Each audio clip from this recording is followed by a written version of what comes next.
Live everywhere. Daily Co's Radio on netrootsradio.com presents David Waldman. Kagro in the Morning Show.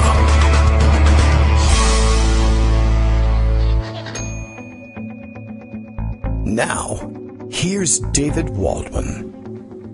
Hey, good morning, everybody. How you doing? It is Tuesday, December 18th, 2018. That's two 18s, and you know what that means. Nothing in particular, but okay.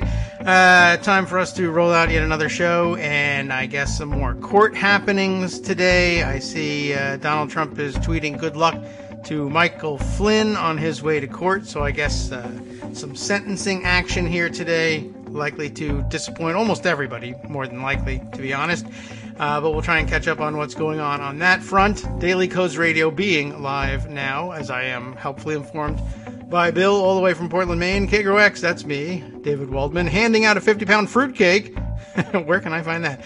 To the first person who correctly guesses Mike Flynn's sentence this morning, I say 40 centuries in one day concurrently. Well, I think you're just trying to get out of the fruitcake there. But, okay. Yeah, man, any fruitcake is probably 50 pounds. The shipping alone is going to ruin the show. So, all right, we might have to find a way to wiggle out of that one. Anyway, lots happening this morning. I just, along the way, on my way to the office, discovered an interesting news story today, and found out, by the way, that I need to ban myself from Twitter as well. Happened across this story this morning, and I actually debated briefly, because I don't have that much time to debate whether or not I'm going to send a tweet or not, but a Politico story that, whatever, man. Whose story is this? Laura Barron Lopez covering Alexandria Ocasio-Cortez, and no one has done a better job getting in a newspaper than Alexandria Ocasio-Cortez, sometimes with good reason, sometimes without. And, this one sounds a little shaky to me, so I just thought I'd bring it up. Ocasio-Cortez weighs a new primary target. Hakeem Jeffries, of course, just elected, what is he, is he caucus chair?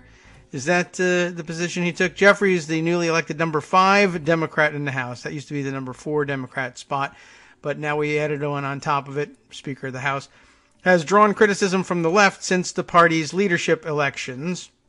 And so, of course, if you say anything about this, there's one of limited number, 2 to 3 responses that you're likely to get. I'm sure there's some more creative ones yet to come.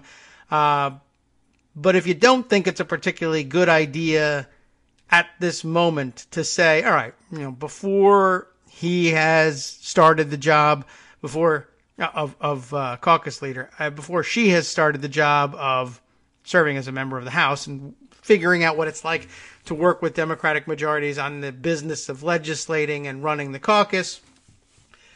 She's ready, she's working on primaries. So you got to start early and everything, and I understand that. And I'm not afraid of the idea of primaries, though I hate them terribly when we get to the presidential. I hate the presidential primaries.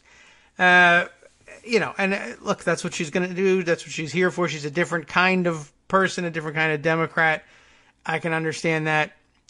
Probably not going to have all that much difficulty working on a legislative agenda and a political agenda at the same time.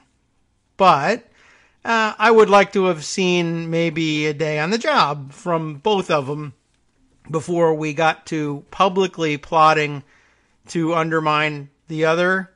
Might have been a good idea. Anyway, but what do I know?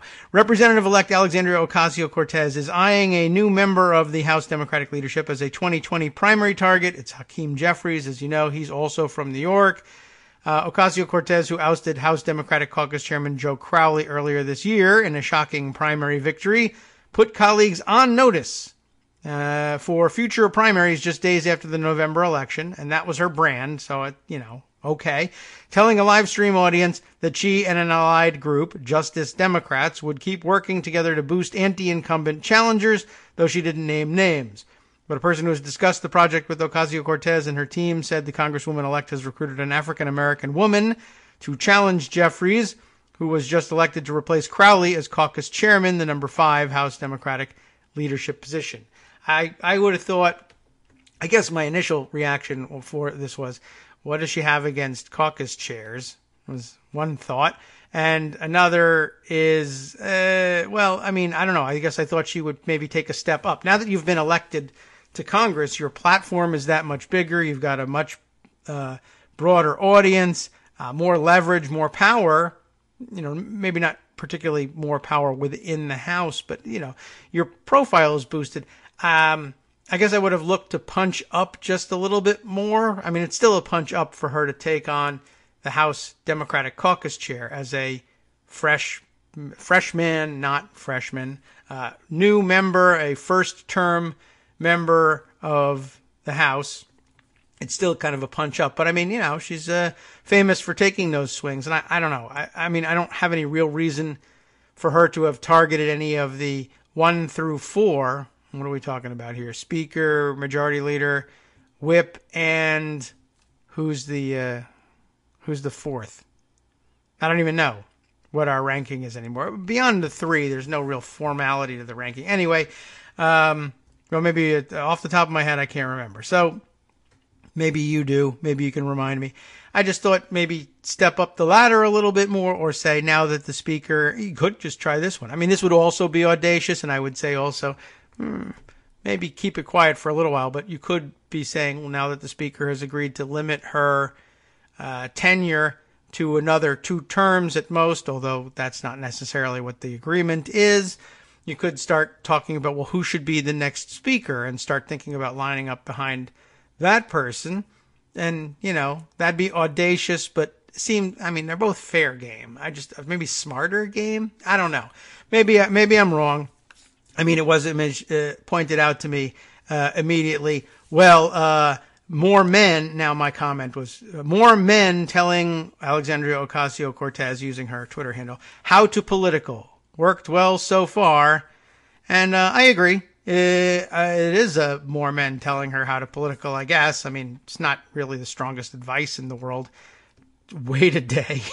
But I guess so. And, you know, I have opinions, so I say them on the Twitter machine, and that happens. I didn't really give too much thought to whether or not I should be allowed to say it because I'm male, but, you know, it's not that serious an attack. So, okay. The other response, though, was, oh, well, this is just a defense of Jeffries, which it isn't. I'm not particularly interested in defending Hakeem Jeffries. I don't know anything about him. That was just why. I mean, for me, she knows more about him than I do, so I guess she's entitled to be pissed off about him sooner than I am, because I don't know anything about him. But I would have said, let's see how he does in this job. I hear things about him, some good, some not so good. Let's wait and see. Would I have voted for somebody else? Maybe. I don't know. Probably. I mean, I think the heart of the issue is that she was not happy, Ocasio-Cortez was, about how Jeffries conducted his campaign for the job of caucus chairman against Barbara Lee, whom Ocasio-Cortez supported. But there are some particulars, not just, oh, he won and so I'm mad. So we might as well get those out on the table by reading the piece here. Ocasio-Cortez, who ousted Joe Crowley earlier this year in a shocking primary victory, put colleagues on notice. You remember all that. So she's going to be doing this stuff. That's her agenda. And she has said so clearly. So, you know, even if it's a bad idea, you can't say it's a surprise. If it's a bad idea, it's a bad idea. If it's not a bad idea, then fine. It's a good idea. And that's what she's here to do. So I'm not terribly shocked. I'm also not terribly, well, what do I care? I mean, I'm not worried about it because I don't care if Hakeem Jeffries comes back or not. I think. I mean, again, I'd like to see how he does as caucus chairman. Maybe in a month into the job, maybe a year into the job, all the way through 2 years into the job, I might say he's done a really good job and I think he deserves to come back. Not that I think we couldn't possibly do better, but the primary isn't going to give us a better caucus chairman. So, you know, I'll weigh things. And also, in the end, who will give a goddamn whether I endorse Hakeem Jeffries for re-election or not? Nobody. The person who spoke with Ocasio-Cortez and her team, who asked for anonymity to discuss a private conversation, and I guess I'd say, why don't you just say it out loud? I mean, she's not afraid. Why don't you not be afraid? Called Jeffries the highest priority primary target of Ocasio-Cortez. That seems, I mean, I don't know if that's an accurate characterization, I guess, because this isn't Ocasio-Cortez commenting. But I mean, highest priority primary target. Even that, I don't know. I mean, they must really have had some fights. A second person with direct knowledge of Justice Democrats' primary plans said the group is looking at Jeffries' seat since Justice Democrats put out a call for potential targets. A call for potential targets? You don't have them? It's like on the ground. Send ideas. What? I guess they're taking the temperature of the membership of the group, and that's a good thing, like Move On, polling its members. All right. The group's supporters have singled out Jeffries as a member they would be excited to oppose. We're not going to shy away from New York, the second person said. All right. No real reason. I mean, that's tough and all, but good. Take on a tough assignment. I don't think it's necessary that she shy away because it's another New York seat. I mean, he could organize to oust her. That's true. But again, I guess well, maybe I do care about that. I think she's good and can be very good influence on the party. But, well, whatever. You want to be, that's the risk you run, being a gadfly. Sometimes you win and sometimes you lose. And sometimes the loss means, we have to do without you, and that's not a great thing. But okay, gonna roll the dice. Challenging Jeffries would be open an audacious new front on Ocasio-Cortez's efforts to steer the direction of the Democratic Party, pitting her and allies against a rising star African-American Democrat seen by some as a potential future Speaker of the House. It would also set off another intra-party New York City brawl. Jeffries' Brooklyn district is just a few miles south of Ocasio-Cortez's Bronx and Queens seat. That would peak just as Democrats hope to rally around a presidential nominee in mid-2020. Yeah, yes, probably the least dangerous place in the world to have that fight, to be honest, I would guess. Jeffries has sparked the ire of Justice Democrats for several reasons. The group feels Jeffries takes too much money from corporate interests, a key litmus test, and is overly friendly with banking and pro-charter school interests. But Ocasio-Cortez is also unhappy that a campaign donation to her from the Barbara Lee campaign, from her leadership PAC, was allegedly used in a whisper campaign against Lee before her narrow loss to Jeffries in the recent race for Democratic caucus chair. It's personal for Ocasio, said the person who spoke with Ocasio-Cortez and her staff, and she's going to go all out to take him out. See, I mean, that might be accurate. It might not be accurate. But it seems like I would hide the ball on that one for a little while. I think I'll admit I'm anti-transparency when it comes to laying early plans to take out another member of the caucus. You can do it. You can do it now. I would do it. I would have done it a little more surreptitiously. That would be my approach to things. But okay, maybe not hers. All right, we'll see. Ocasio-Cortez's communications director denied that she had already recruited an anti-Jeffries candidate, at least that part. Okay, so something's being a little more stealthy. We are not looking at recruiting people to run campaigns. We're looking at building a congressional staff, said Ocasio-Cortez spokesman Corbin Trent. What? What are you doing trying to tell her how to political? Or maybe he was directed to do that by the boss, so maybe she actually... Well, this could certainly be a case of Politico overplaying the story they got in a way that's supposed to damage Ocasio-Cortez's standing among fellow Democrats right from the outset. That's true. It could be. We have to consider that. But when asked whether the Congresswoman-elect is looking at Jeffries' seat, Trent said Ocasio-Cortez and her allies were, quote, disappointed with Jeffries after the caucus chair race. We're disappointed in the way that the leadership elections went down, specifically that leadership election, said Trent. We would have liked to have seen that be a more fair fight with less pressure. Again, not sure exactly what went on in there. Jeffries had a brief response to a potential challenge. It's a free country and democracy is a beautiful thing. Okay, not particularly interesting. Jeffries, who, like Lee, is a member of the Congressional Progressive Caucus and has A ratings from a range of liberal organizations such as the ACLU and NAACP, also shrugged off questions about his ideological credentials. "Spread love, it's the Brooklyn way," Jeffries said, quoting a lyric by famed East Coast rapper Notorious B.I.G., or Biggie Smalls, whom Jeffries saluted on the House floor last year. Also not a particularly telling answer. Jeffries, a former state legislator who was first elected to Congress in 2012 after running an aggressive primary campaign against former Representative Ed Towns, forcing him into retirement, represents a majority black Brooklyn district that's 23% white and 18% Latino.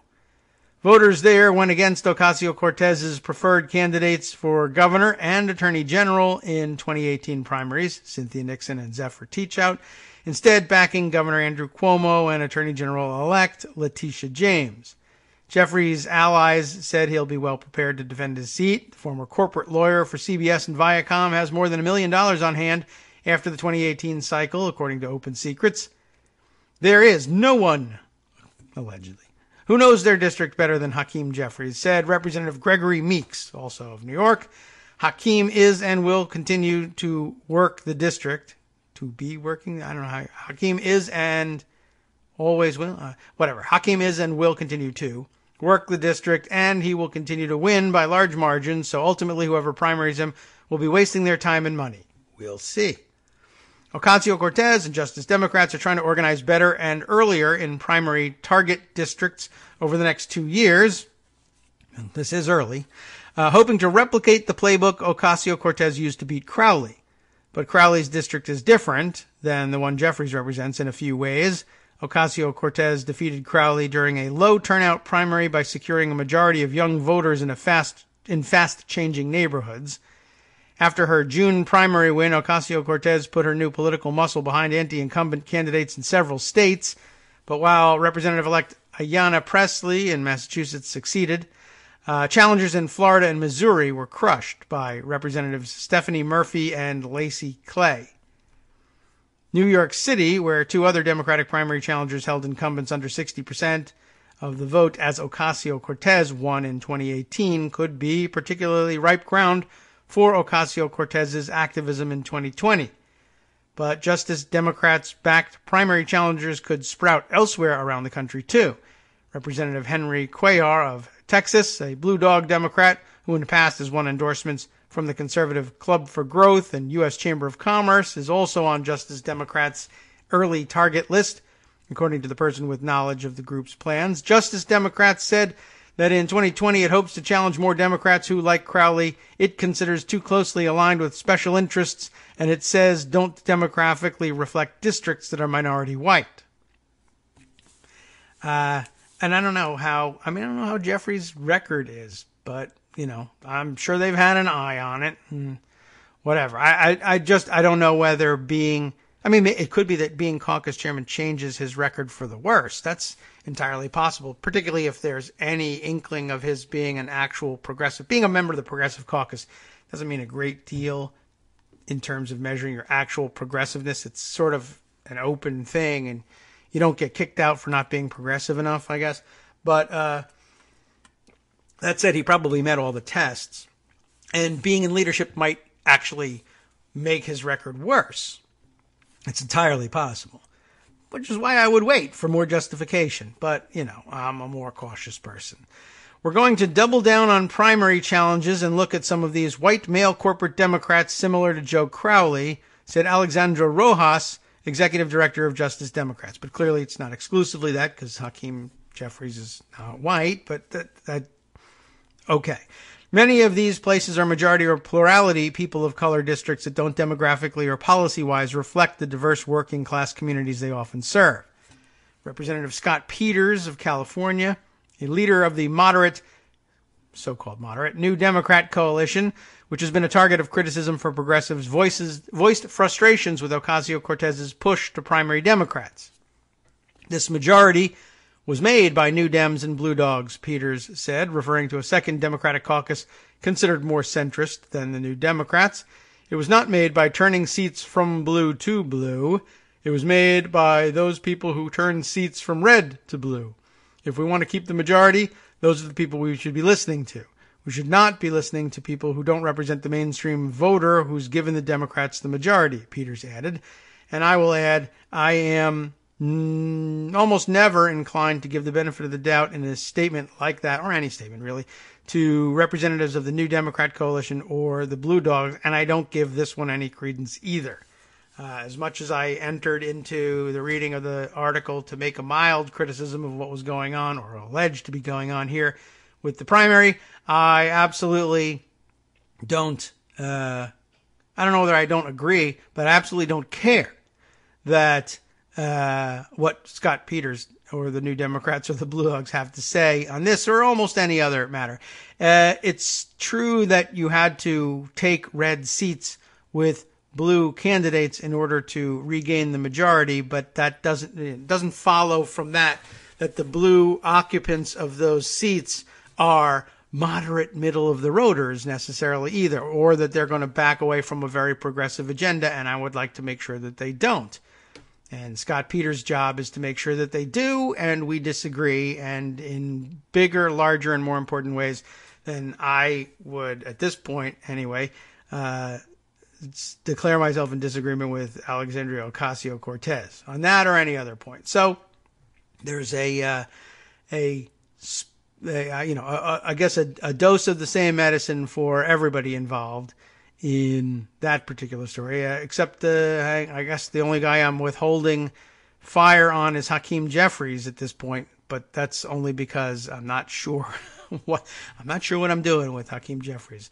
But I can offer you this: it's not a defense.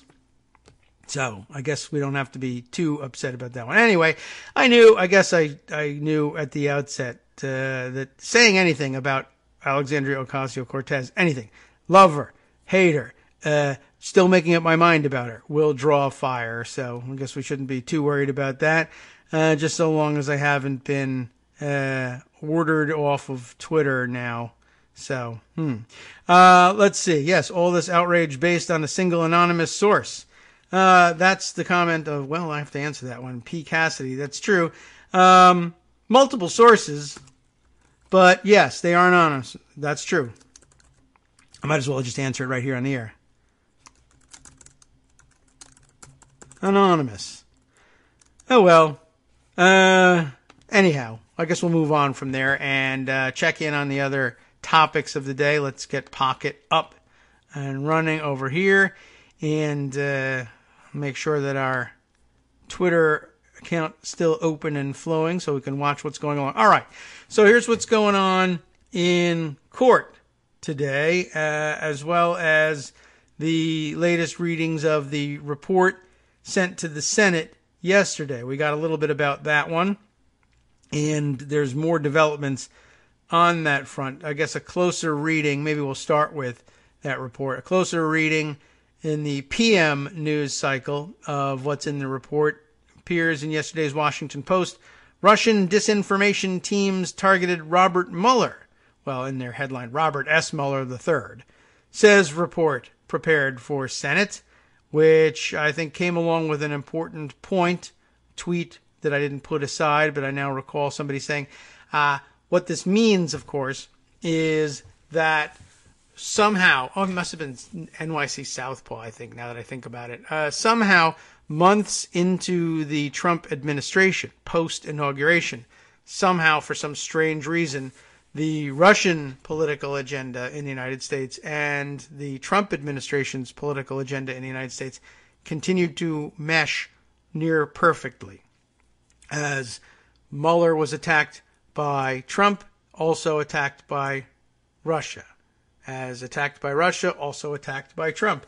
Just one of those weird coincidences that no one can explain, but it totally isn't collusion. Craig Timberg, Tony Romm, R-O-M-M, and Elizabeth Dwoskin, not Dworkin, but Dwoskin, on this report for the Post months after President Trump took office. See, Russia's disinformation teams trained their sights on a new target, Special Counsel Robert S. Mueller III. Having worked to help get Trump into the White House, they now work to neutralize the biggest threat to his staying there. The Russian operatives unloaded on Mueller through fake accounts on Facebook, Twitter, and beyond, falsely claiming that the former FBI director was corrupt and that the allegations of Russian interference in the 2016 election were crackpot conspiracies. And by the way, they had a little help early on in that one from our own lovely liberal media.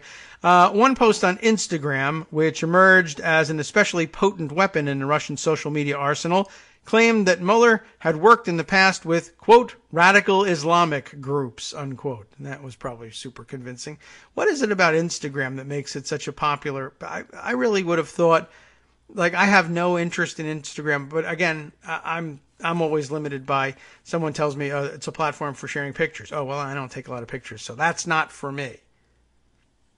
And I don't know, I guess they've evolved a little bit in order to allow for more discussion and storytelling, because that was what was making social media popular. So a good call on their part to pivot. But I have not, it's apparently you got to be a younger user. Like the younger the user, the more likely that it'll be on Instagram, and less likely, in fact, to be involved with Facebook or even Twitter these days. But I'm not sure what the attraction is. Now, maybe I'll find out at some point, or maybe someone can just explain that to me. I'm old. Anyway, such tactics exemplified how Russian teams ranged nimbly across social media platforms, they're young too, and a shrewd online influence operation aimed squarely at American voters.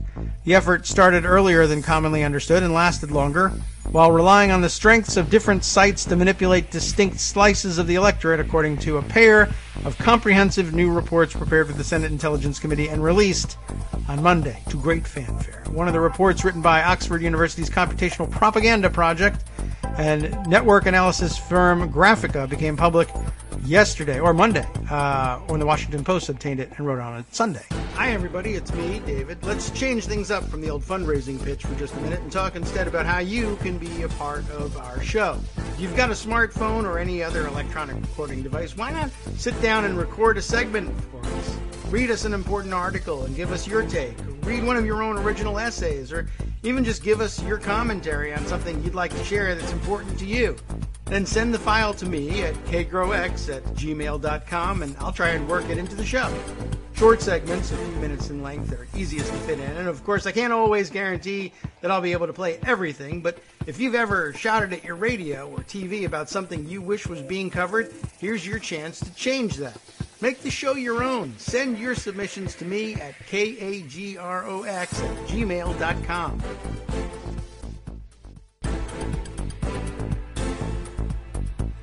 Welcome back now to the Kagro in the Morning Show here on Netroots Radio. Let's see, what do we got here? Well, more chatter going on about the Flynn stuff, and I guess I don't know what time. I didn't even look to see what time the sentencing was. My assumption was just that we were going to miss it in terms of on-air coverage, because we always miss everything.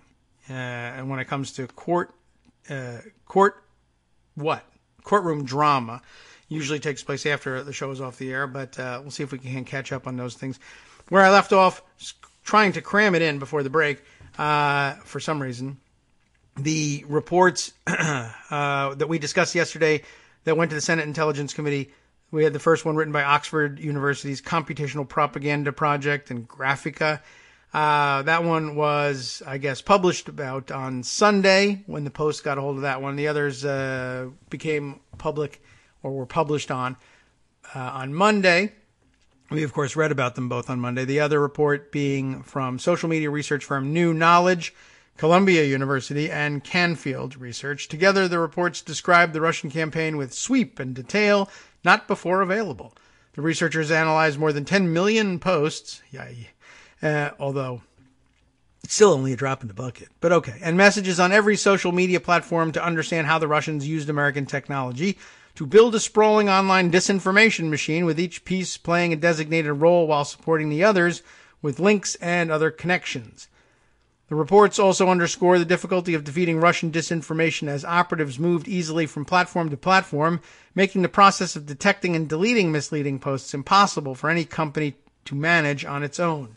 You know, it just struck me as I was reading those two paragraphs, the idea of building a sprawling online disinformation machine, each piece playing a designated role while supporting the others with links and other connections. The links and the connections and the moving from one platform to another reminds me of Newt Gingrich's old pre-internet tactics in building, if not outright disinformation like the Russians are doing. And it was pretty close to the same thing in many cases, quite honestly. It was certainly a shade of fake news. When he was looking to change the narrative on things, he would take his spin on a story or, pluck some story out of obscurity that he thought illustrated his point, whatever that might have been. But this in particular, even in his early days as a backbencher, he would take it to some local newspaper outlet, because at that point no one was talking to Newt Gingrich.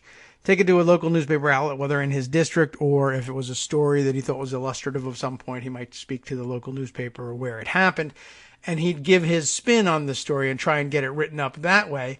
And if he succeeded in doing so, and he very often did, because in some cases some of the smaller papers were just thrilled to talk to any member of Congress articulate enough to be quotable for a story, and he'd get the write-up, and he would take the clip of the story and he would go like one tier up, or if he needed to collect others, on the same tier of in terms of circulation and importance before moving up a tier. He would take it somewhere else and basically give the spin of, well, not only is this an interesting story and a much better, clearer picture of what actually happened here, because quite frankly, blah, blah, blah. But on top of that, the compelling business reason, you're being scooped by this other paper here. This small town Picayune paper has got the real story, and you, city slickers here in One Step Up in Sheboygan, say, have not caught on with this, and you really need to get on board this train. And sometimes it worked.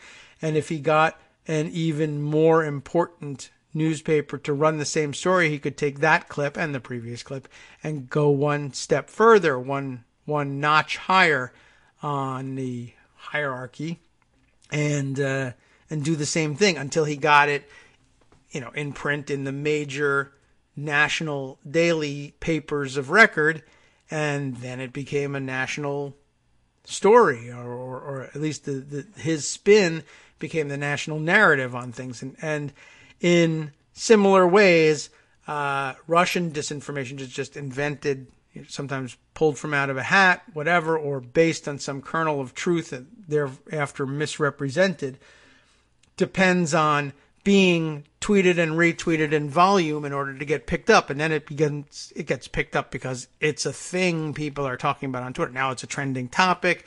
So people are going to write about it, even if they discount it in their write-up, and then it feeds on itself. And when most of the tweets and retweets of this garbage information are from bots, it doesn't look any different to the untrained eye, especially before we knew about all this stuff. It just looks like this is catching fire with a crowd that journalists have, for better or for worse, settled in and decided to watch on Twitter. And for, at least for a short time, Twitter was a pretty good indication of what people were doing and thinking, or it looked like one, and it was a place that reporters wanted to be, to pick up on micro trends that they could weave into a larger narrative. And I guess, if you know who you're talking to anyway, it's still pretty helpful. But if you don't, then you have to take everything with a grain of salt. But it just reminds me of that. And not surprising then that the Russians and Newt Gingrich should find themselves working for the same team after all. Let's just continue on and finish this article up. I guess Twitter hit political and journalistic elites. Facebook and its advertising targeting tools divided the electorate into demographic and ideological segments ripe for manipulation, with particular focus on energizing conservatives and suppressing African Americans, who traditionally are more likely to vote for Democrats. YouTube provided a free online library of more than 1,100 disinformation videos. PayPal helped raise money and move politically themed merchandise designed by the Russian teams such as I Support American Law Enforcement t-shirts. Tumblr, Medium, Vine, Reddit, and other various websites also played roles. We hope that these reports provide clarity for the American people and policymakers alike and make clear the sweeping scope of the operation and the long game being played, said Renee DeResta, research director at New Knowledge. Well, okay, we got that picture yesterday. Social media researchers said the weaponization of these sites and services highlights the broadening challenge they face in combating increasingly sophisticated tactics of Russia and other foreign malefactors online. Is there going to be more about how they targeted Mueller here, or are we just basically going into a day later, the Washington Post rehashing the write-up of the Senate reports in general? It certainly looks like that. Here we go, down at the bottom. The emergence of Mueller as a significant target also highlights the adaptability of the Russian campaign. He was appointed in May of 2017 as special counsel to investigate allegations of Russian influence on the Trump campaign. In that role, he has indicated on He has indicted, that's the word we're looking for, on criminal charges, a Kremlin-linked troll farm called the Internet Research Agency, and others affiliated with the disinformation campaign, a Clemson University research team, not affiliated with either of the reports released Monday, found that the Russians tweeted about Mueller more than 5,000 times, including retweets first posted by others. Some called for his firing, while others mocked him as incompetent, and still others campaigned for the end of his, quote, entire fake investigation, unquote.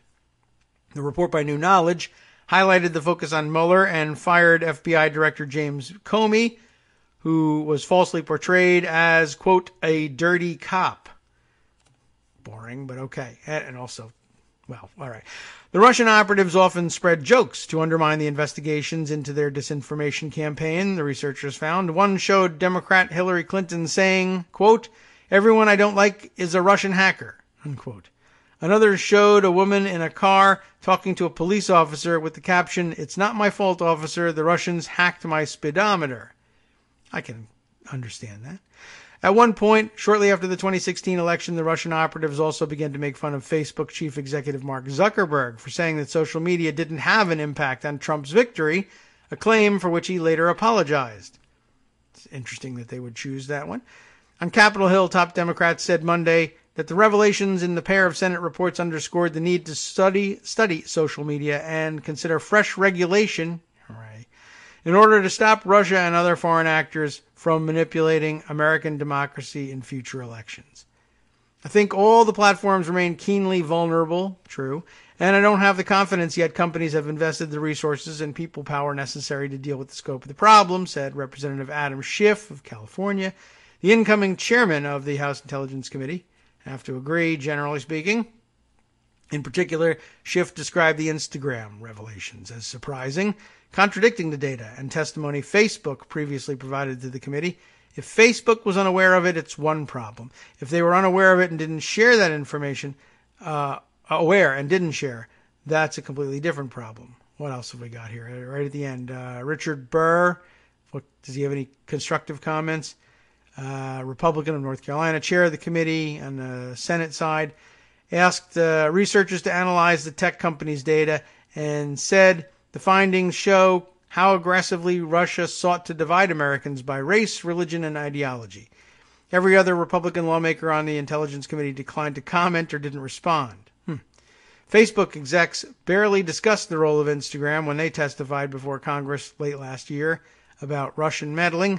At the time, the company said that Russian campaign reached 126 million people on Facebook and 20 million on Instagram. And I guess those numbers are either wrong. Didn't we read that basically, well, Instagram was, I don't know, maybe it wasn't quite as worrying, but certainly caught me by surprise, but only because I'm such an oldster, that they actually became more of a problem, or nearly more of a problem anyway, than Facebook itself. Okay.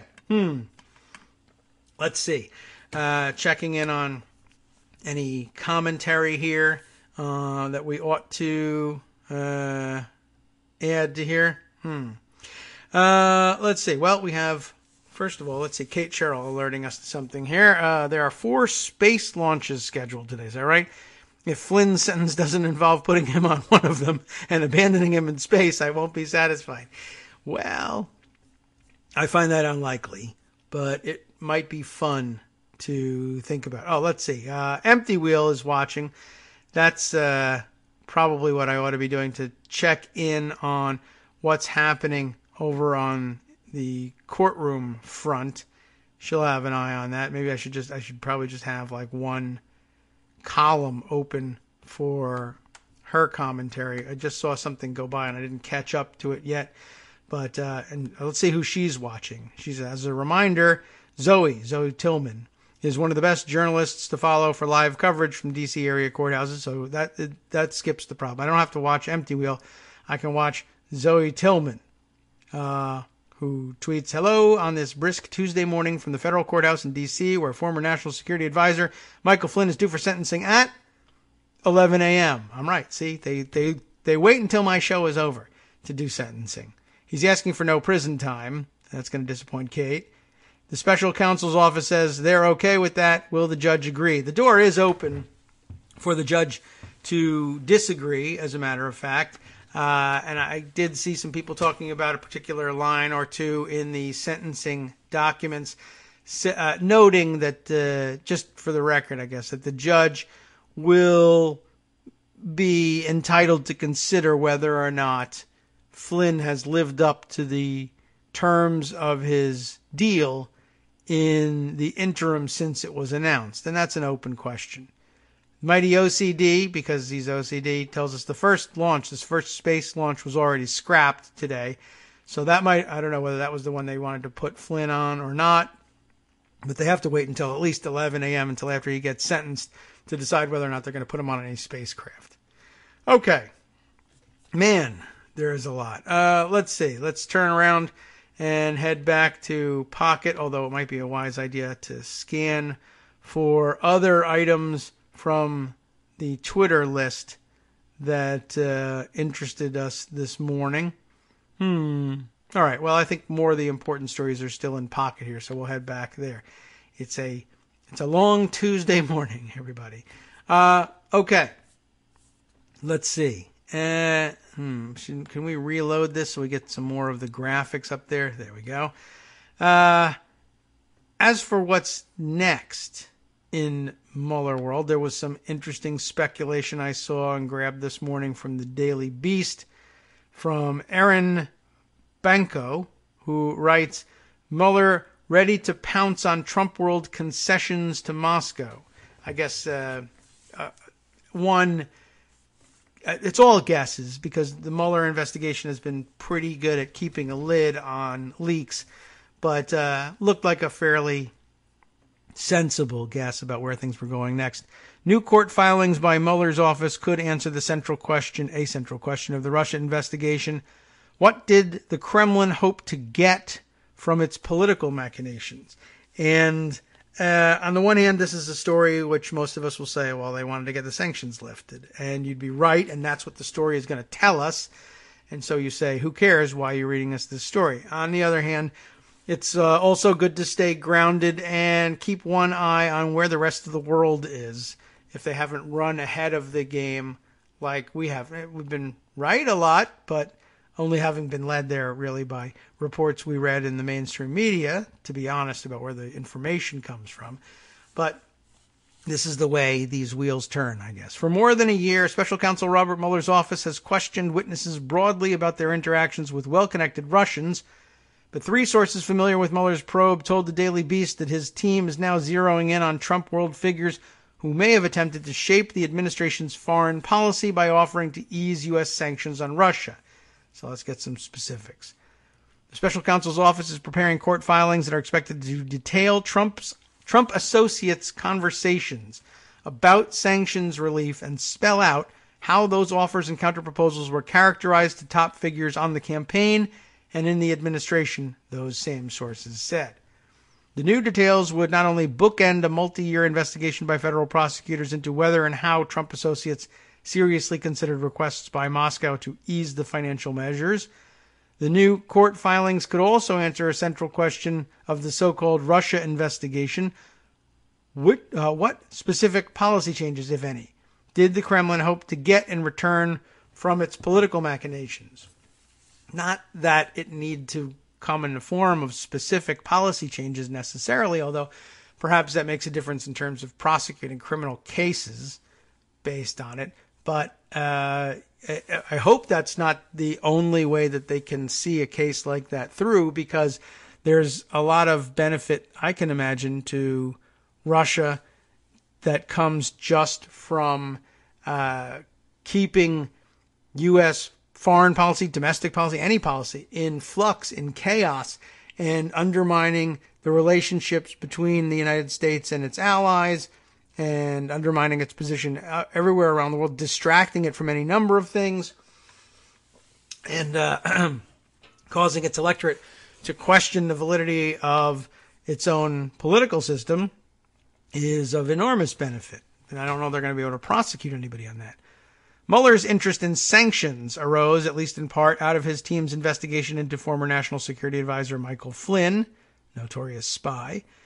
The special counsel's office noted in a court filing last week that Flynn had lied to the FBI in his conversations with Russian ambassador Ambassador Sergei Kislyak concerning U.S. sanctions, but other portions of this court filing were left redacted.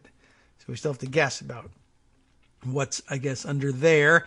And here, I guess, the focus on sanctions is probably a reflection of the early concerns on the first prosecution of a member of the Trump administration here.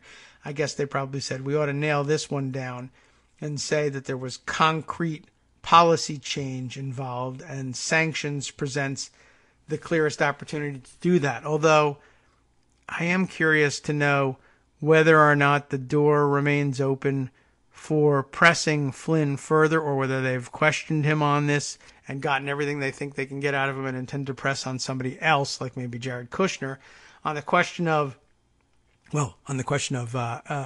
for one thing, I wasn't even thinking about this one until just a second ago, extraditing that Turkish cleric was the word they keep using for him, Gulen, whose name we've never really figured out how to pronounce.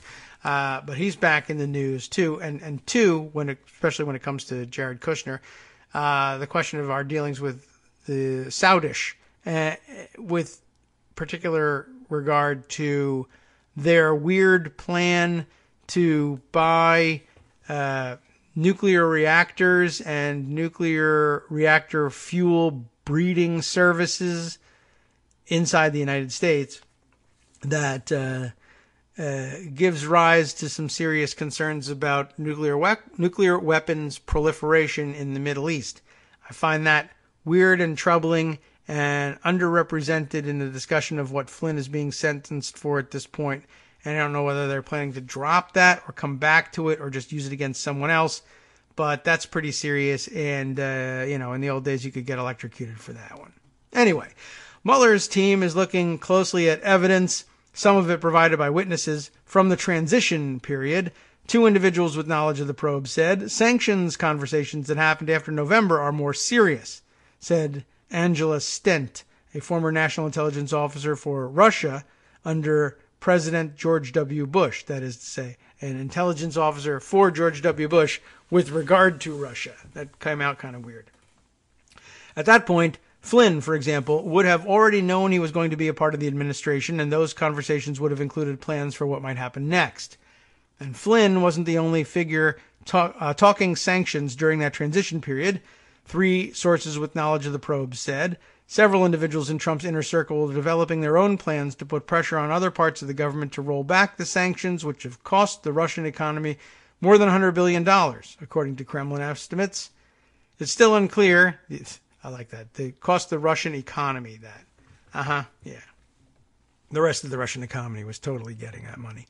It's still unclear if Trump advisor Eric Prince and Kirill Dmitriev, the head of one of Russia's sovereign wealth funds, spoke about sanctions in their now infamous meeting in the Seychelles, held during the last days of the transition. But the Daily Beast previously reported that the two spoke broadly about Russian investment opportunities in the U.S. and potential for peace in Ukraine. Just a week after Trump took office, Ukrainian lawmaker Andrei V. Artemenko handed Michael Cohen then Trump's personal lawyer, which I would have put in scare quotes, a peace plan, which is in scare quotes, that would lift sanctions. Accounts differ on how seriously the proposal was considered by the administration. Around the same time, Trump reportedly asked staffers in the State Department to come up with a plan to roll back sanctions, but the department's transition team was disorganized and understaffed. Really? According to one person on the team, the only one, I guess. The request never made its way to people tasked with advising the White House on sanctions, according to two former national security officials. The Russians were definitely looking to ease sanctions, or the relaxation of sanctions, said one former Treasury official. It was clearly a person they supported in the election, and Trump clearly had a favorable view of Russia, but the transition was a mess, and it took more time to get their feet under them. By the time they got their stuff together, Congress was increasing sanctions. That is funny. The U.S. implemented sanctions on Russia in 2014 following its annexation of Crimea. These sanctions were broadly supposed to make it more difficult for Russia to make money and to conduct business with the U.S. and its European allies. Several of Russia's financial entities, including the Russian Direct Investment Fund, one of Moscow's sovereign wealth funds, and VTB, one of the leading banks in the country, were put under sanctions, but still allowed to transact with Americans under certain circumstances. Others, though, including top government officials like Igor Sechin, the CEO of Rosneft, the formerly state-owned Russian oil enterprise, were blacklisted. When Trump was campaigning in 2015, the Russian sanctions had started to take a toll on local Russians. Trump unexpectedly vowed to roll them back.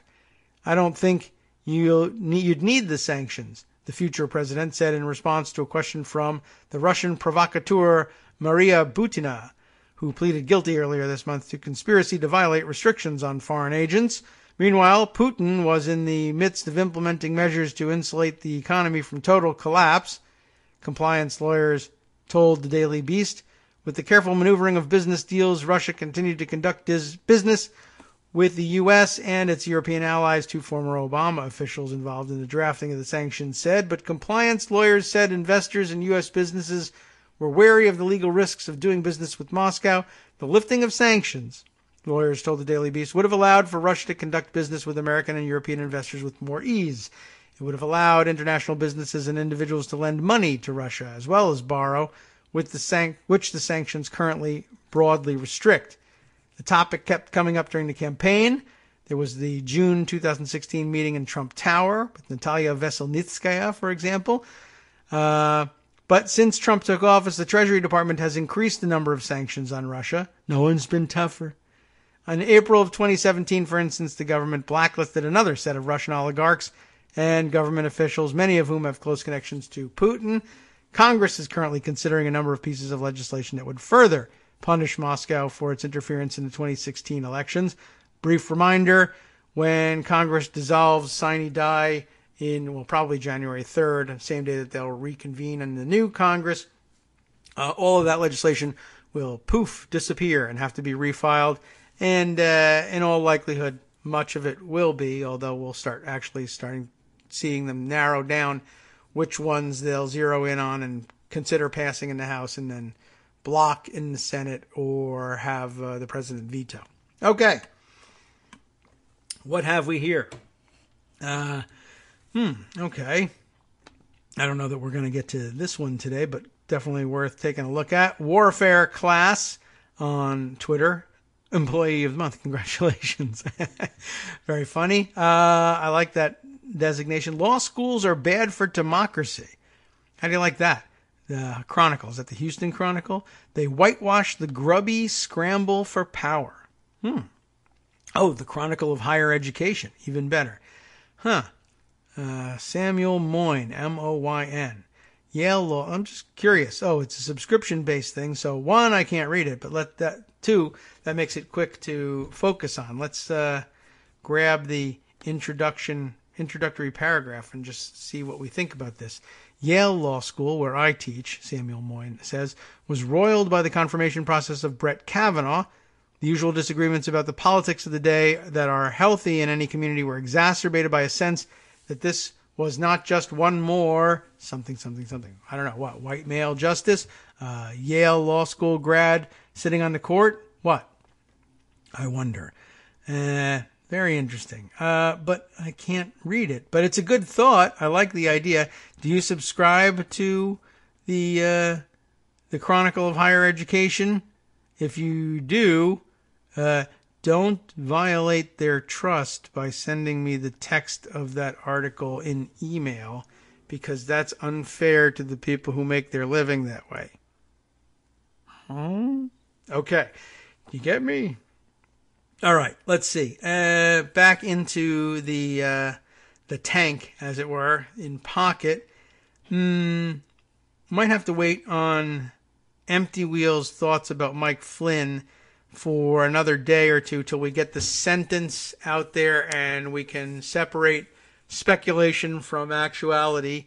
Not that I discourage her speculation. She's usually quite right, Marcy Wheeler, but she's so far ahead of the rest of us, and her analysis is so granular, it tends not to make sense without further context. So we'll have to forego that one, I think, for now. However, she does note, as I think is appropriate, I mean, we can fit this in before the break, she was noting yesterday that the additional charging papers for Michael Flynn's Iranian business partner. Did you know he even had an Iranian business partner? Well, he does.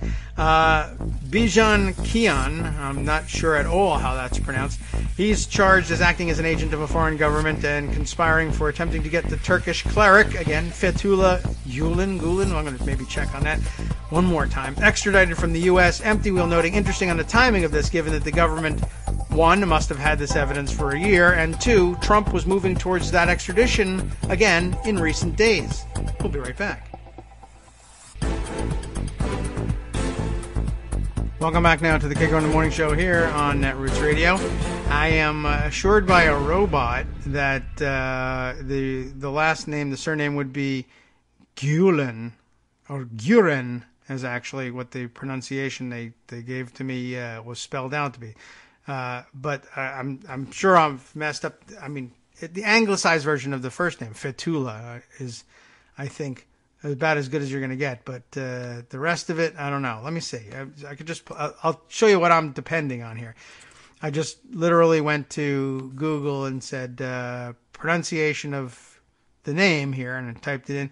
And so let's see. I have some written guidance here from oxfordbibliographies.com that it would be pronounced as Gulen. Gulen, the EU as in French U, the U with the umlaut there. And no guidance in the written part here on the first name here. But then, let's see. Oh, see now, I picked up this one here and I played this one because it had his full name in it. But now I see that is a YouTube thing from Japanese English 101. So why would am I getting a Japanese attempt to pronounce in English a Turkish name? Is that a reliable and helpful source? This other one here is Italian. Here's a website called pronounceitright.com. Let's go see what they have to say. They got a file for us to hear? Maybe we can all listen. I'll just turn this up here. Fethullah Gulen. Fethullah. Okay, not too bad, right? Fethullah Gulen. Fethullah, I guess, would be the emphasis on the first syllable. Fethullah Gulen. Fethullah Gulen. Gulen. Now, that's funny. Now that I think about it, that first one that I went to was YouTube. And let me see. I don't want to necessarily play it here. Yeah, Japanese English. That's fun. Well, now I will play it. You can hear what I'm talking about. Fethullah Gulen. What? Fethullah Gulen. And it's spelled out in English characters underneath as feto, and like feta, fetula, fetofura, guren, and they're using R's, like people who make racially insensitive jokes about Japanese pronunciation, switching letters like that, but they actually wrote it that way. So I don't know how trustworthy that one is. Anyway, I think we're better off with the other one. Fethullah Gulen. Okay, I feel a little bit better about this. For all the complaining I do about pronunciation, I could fix it, but I always forget once I get off the air. Anyway, let's see.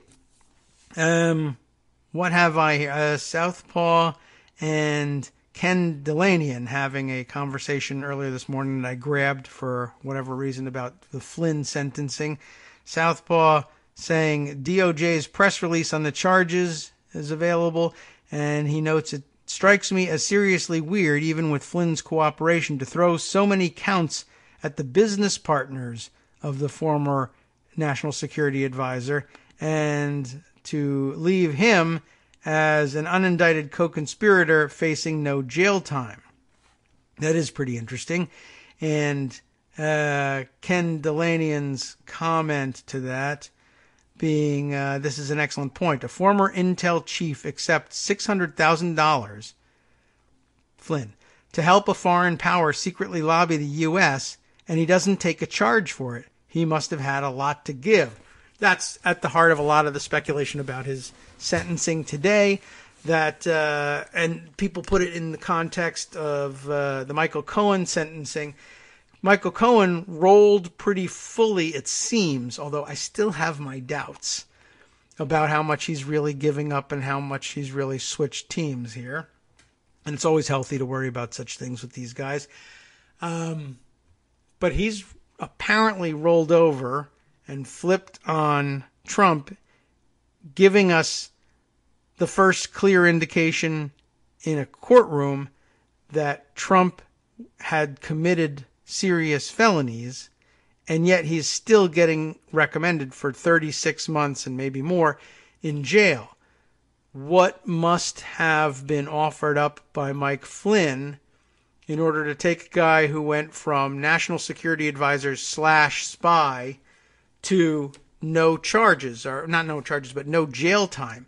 He must have given up something rather amazing, and that may coincide with the secret proceedings we heard about taking place in the D.C. courtroom at the end of last week. And I think Greg made brief mention of the fact that that was going on and that people were trying to guess at what was even going on in that courtroom, but I didn't really cover it in any detail. And I do have an article or two about that. Let me see if I can grab this CNN coverage of it just to give you some idea of what was going on here. Mystery Mueller mayhem at a Washington court. Caitlin Polence files here. I'm going to have to remember to silence my laptop here, which we were just using to pronounce that Turkish cleric's name. Cleric. Wish I had a better term for that. I don't know what he is, though.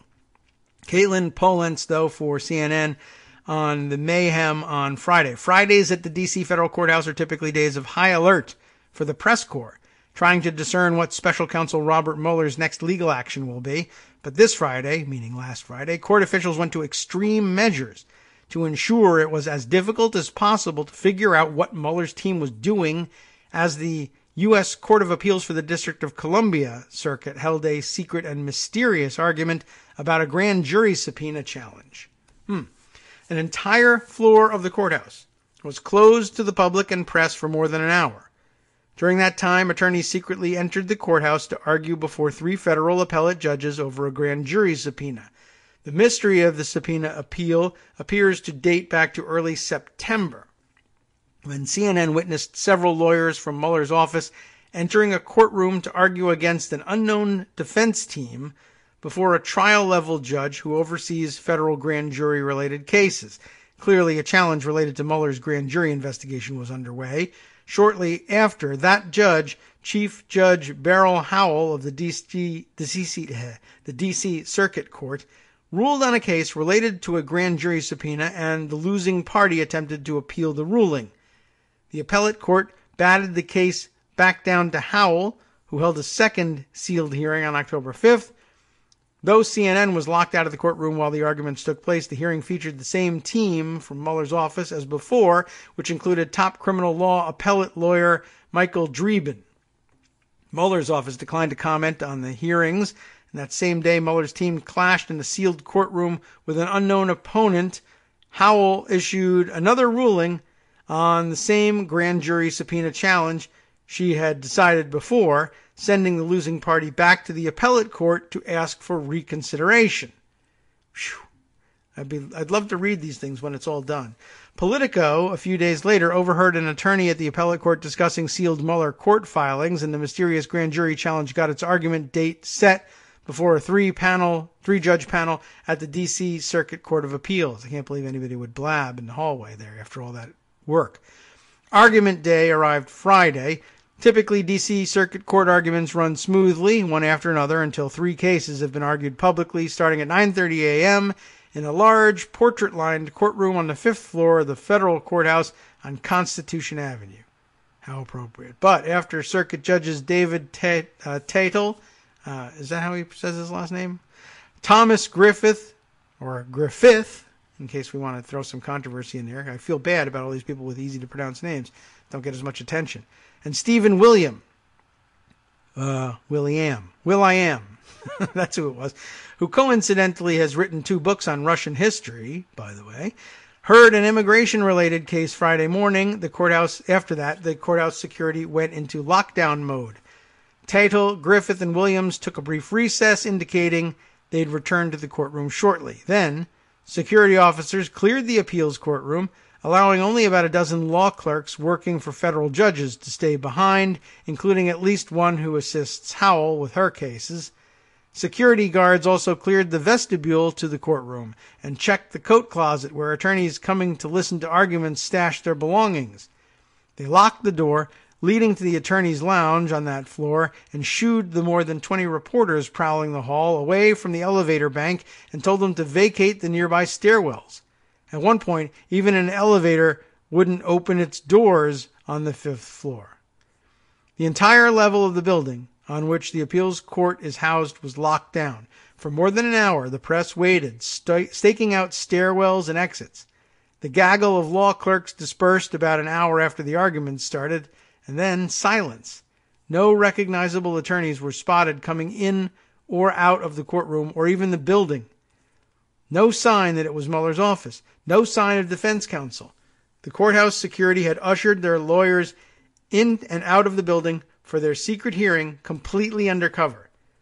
The sealed hearing stayed confidential. And then, about 10 minutes after the court activity appeared to wrap for the day, a black Justice Department car rolled into Mueller's office building, bringing attorneys including Dreeben and Zainab Ahmad back to their home base.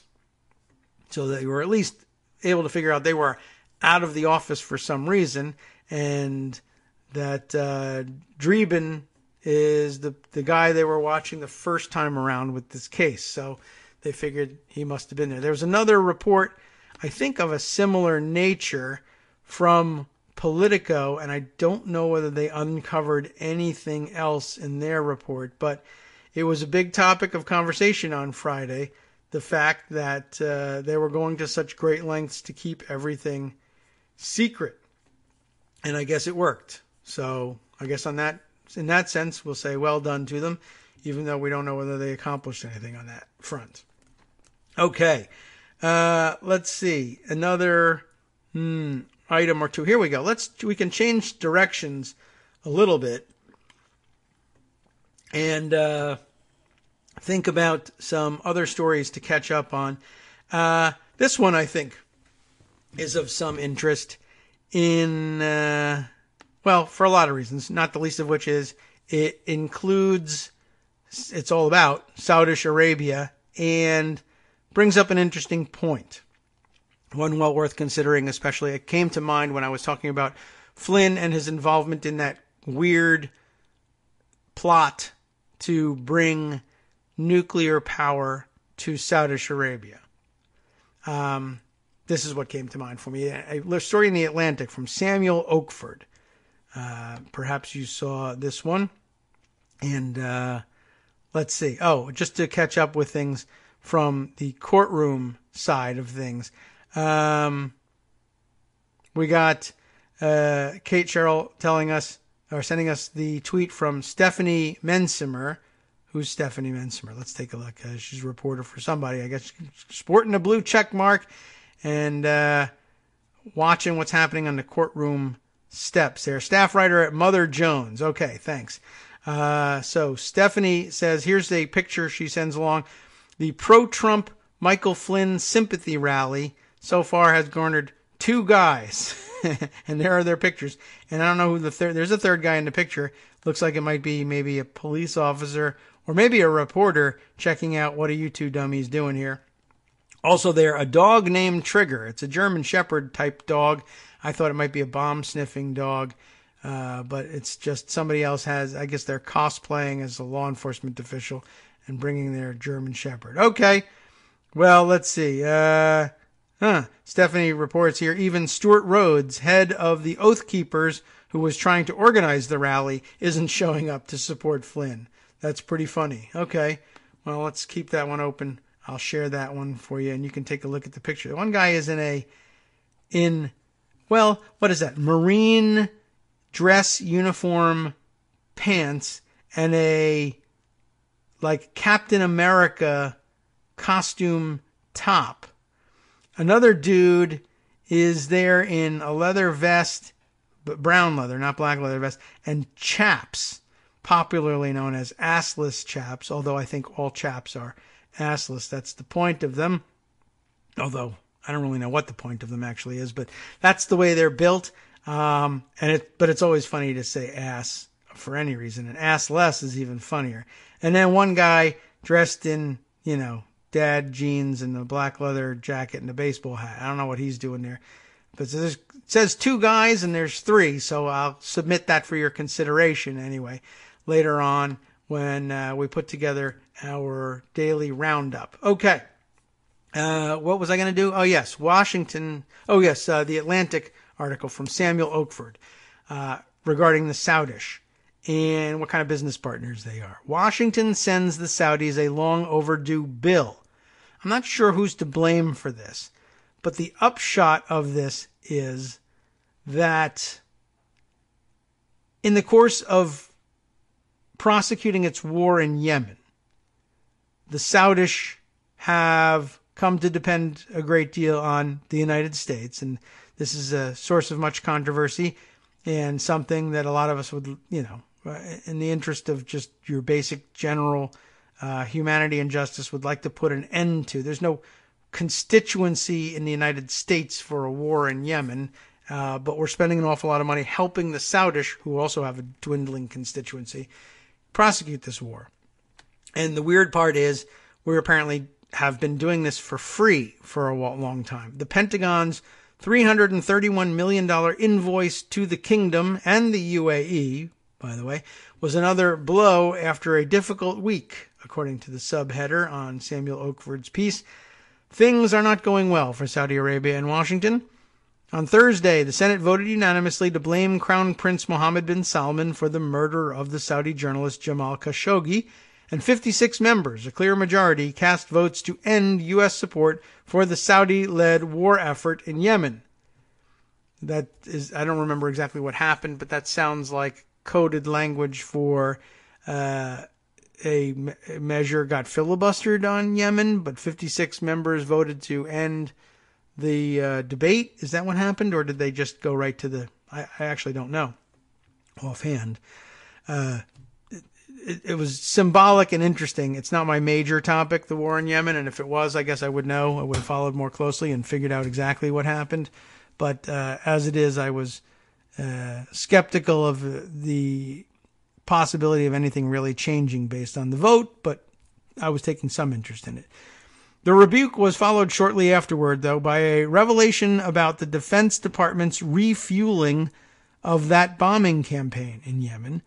According to the Pentagon, the department had somehow failed to bill the Saudis and the Emiratis for at least $331 million in fuel and servicing costs. The Saudis, it appeared, never directly paid the U.S. a penny. Now, again, Could be our fault for not invoicing them, but I have suspicion that, maybe we didn't invoice them for a reason, or maybe we just weren't serious about anything, or maybe we want, somebody somewhere wants this war fought after all, whether or not there's a constituency for it in America notwithstanding. But in the end, certainly, you'd think that maybe they would keep up with their payments. But, if I'm not invoiced, I'm not going to pay. So I don't really know who to blame on this one. Unless there was a direction given, don't bother invoicing them. Like Jack Abramoff's operation, right? You would hold fundraisers in your Verizon Center, where you had box seats, and for all the events that would go on there, and he would lend them out to Republican members of Congress to hold fundraisers there, and they would raise that much more money and bank that much more money because Abramoff would conveniently forget to bill them for the services, which is, of course, an illegal contribution, or at least an in-kind contribution that had to be declared and wasn't. And, he had his own problems, did Jack Abramoff.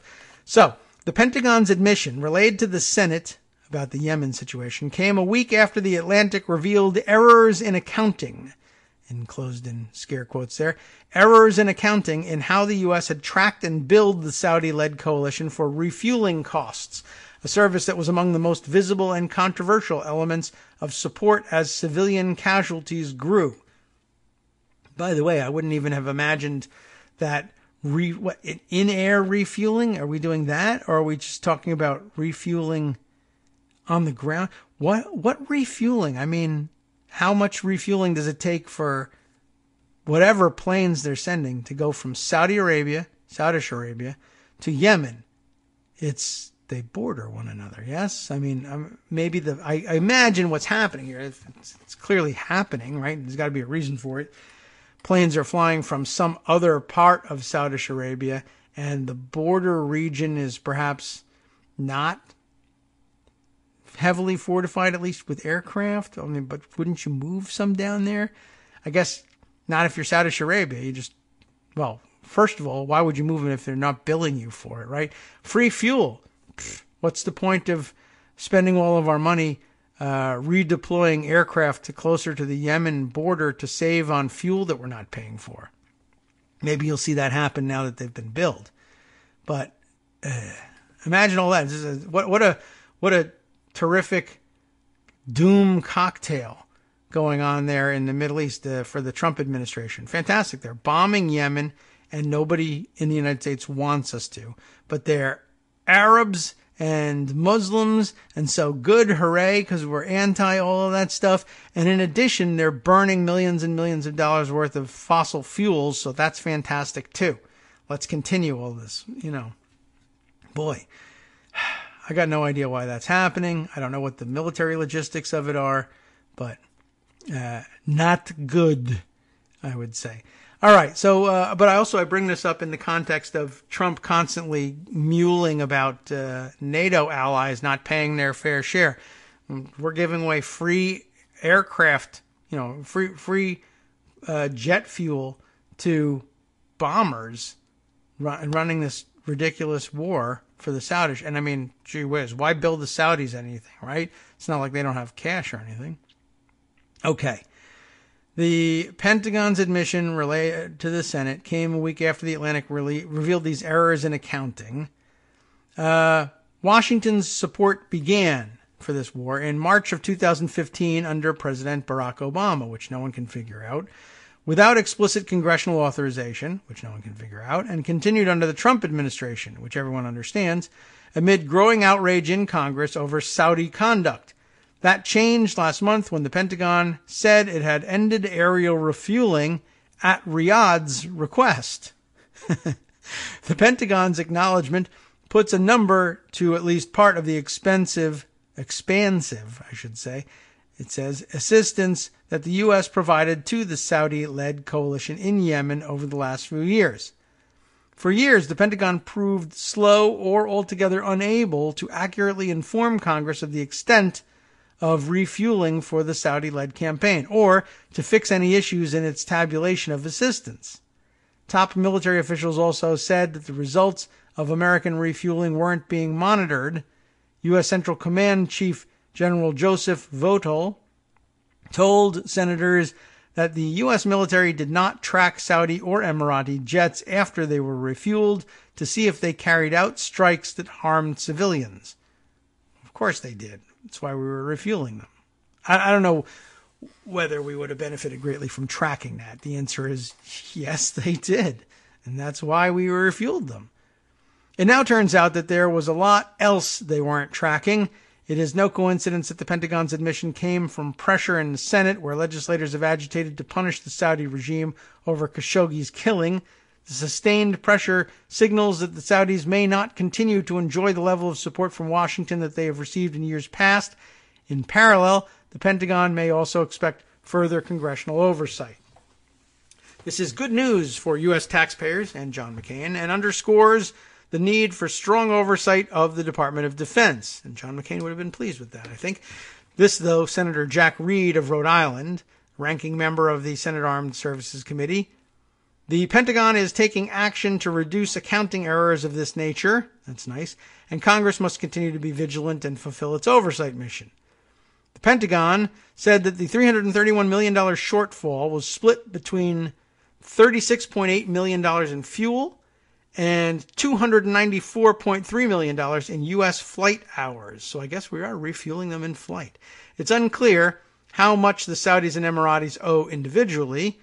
In response to a question about whether either had reimbursed the U.S. at all, the Pentagon stated that the UAE has provided some repayment for refueling services.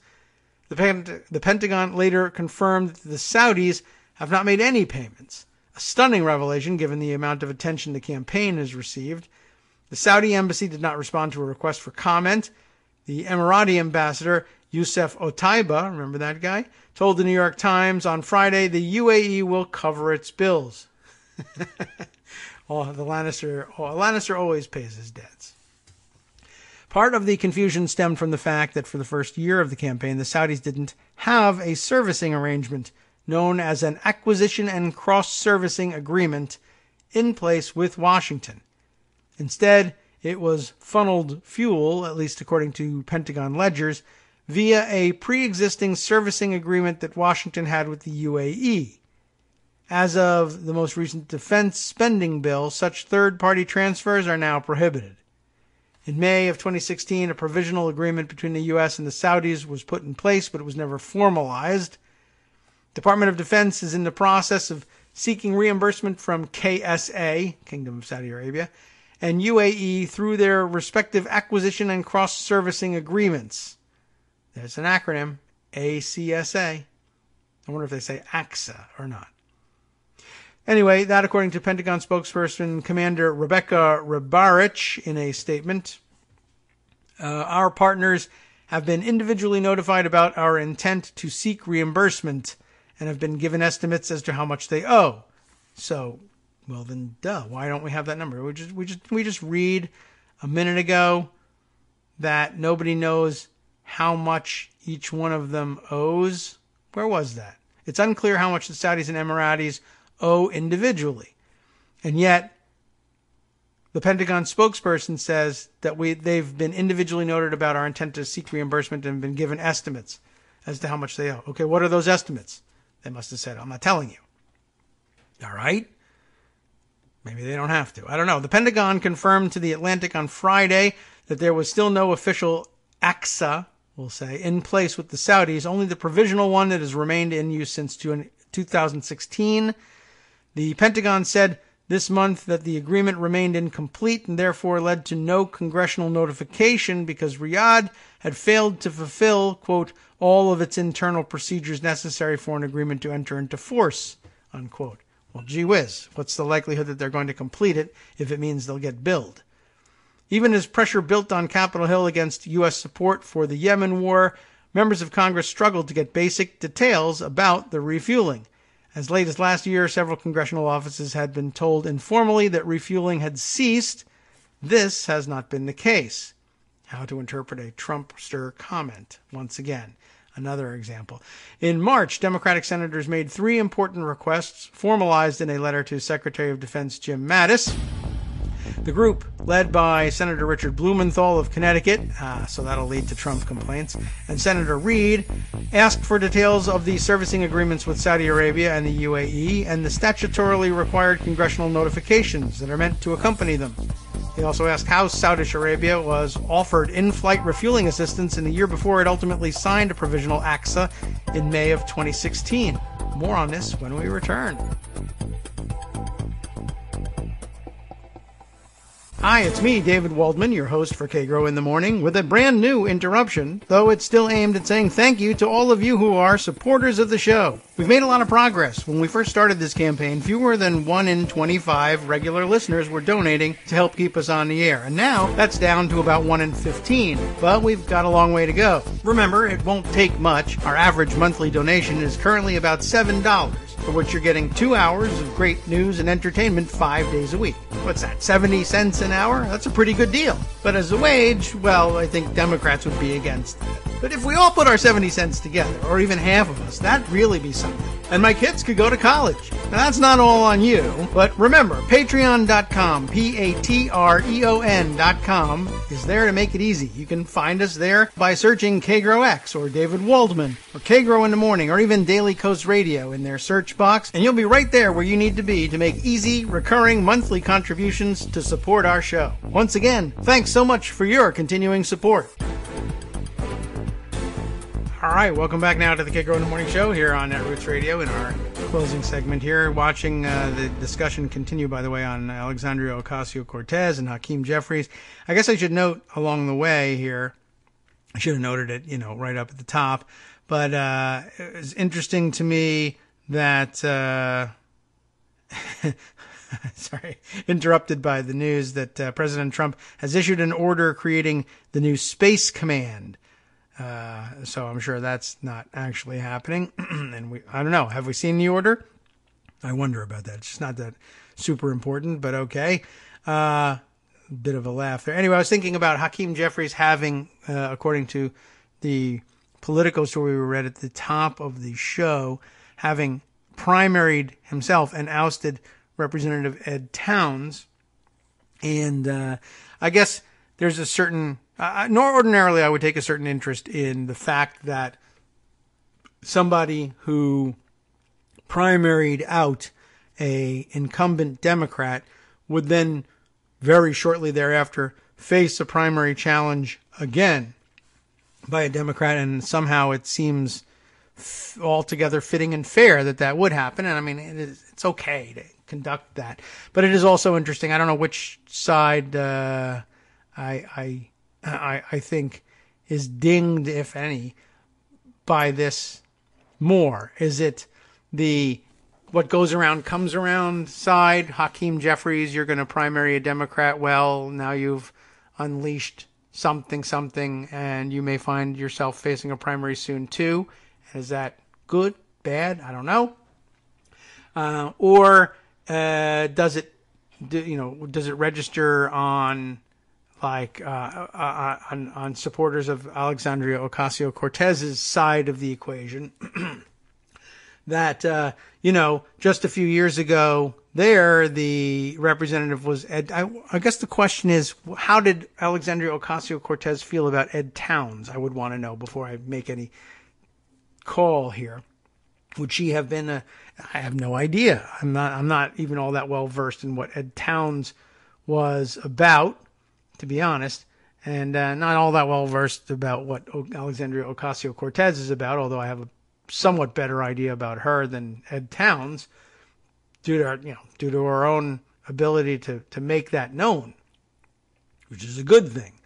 I'm curious whether they would have been aligned, or whether Alexandria Ocasio-Cortez would have been a fan, had there been reason to ask her in 2012, of the idea of Hakeem Jeffries primarying Towns.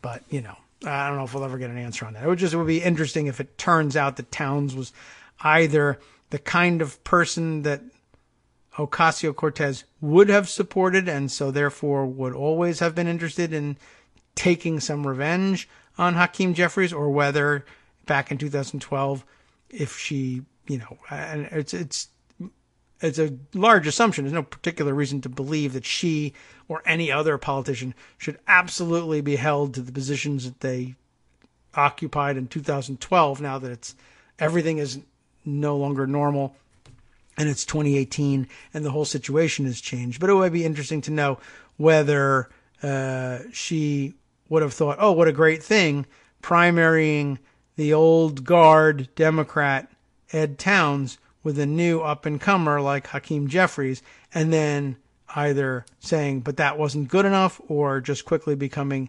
disappointed in Hakeem Jeffries' performance, not different enough, perhaps. I don't know. It's lots of interesting possibilities there, and I don't know the answer to them. Other breaking news here, by the way.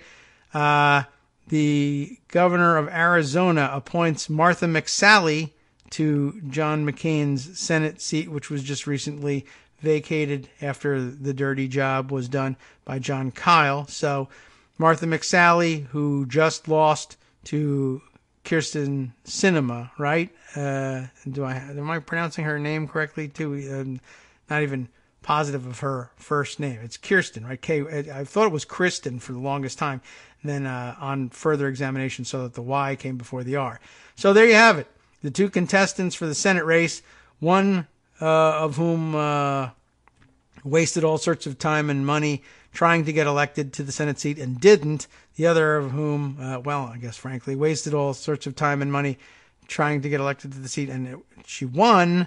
But little did we know that if the governor of Arizona had only been a Democrat, she could have gotten a free ride to the Senate like McSally did. But so I guess McSally burned more money on that. After all, she should have just sat on her hands and waited. Well, she wouldn't have been appointed if it weren't for having run this race. So that was awkward. And I saw a lot of people on Twitter predicting that that probably wouldn't happen for some reason, though I don't really think I understood what the reasoning was. Well, it did happen, so I guess it wasn't very good reasoning after all. Okay, so we dropped off of the Saudi unpaid refueling operation story before the break. Let's see, there was the errors in accounting.